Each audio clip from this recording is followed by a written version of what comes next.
नमस्कार सब बंधु ए रबी धान किणवे राज्य सरकार। तो चलतु डिटेल सहित जाना चाषी भाई मानकर यही धान को नहीं कौन कौन राज्य सरकार बड़ घोषणा आनी डिटेल सहित जाना यही वीडियो माध्यम तो आउ डे नक भिडियो को स्टार्ट करने पूर्व मुझे कही रखी जदि आपने आम चैनल टी नुआ निश्चिंत भाव में यही चैनल टी गोटे लाइक शेयर सब्सक्राइब करने को भूलें ना।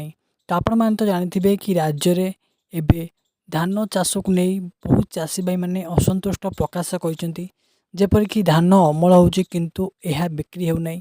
तो यह को आखि आगे रखी राज्य सरकार एवं नुआ नियम आनी कौन ना प्रत्येक चाषी भाई मैंने जो चाषी भाई मानकर मंडी रे कार्ड थाऊ कि न थाऊ प्रत्येक चाषी भाई मैंने मंडी रे धान दे पारे। तो यही चाषी भाई मैंने प्रत्येक धान क्विंटाल पिछा 3100 टंका ने राज्य सरकार आह्वान कर। तो यही सुविधा बहुत शीघ्र लागू हो जाऊँगी। तो यह एपर्यंत लागू है नहीं बहुत शीघ्र लागू हम आपको डिटेल्स जनइबी। तो आज मैं यूट्यूब जय।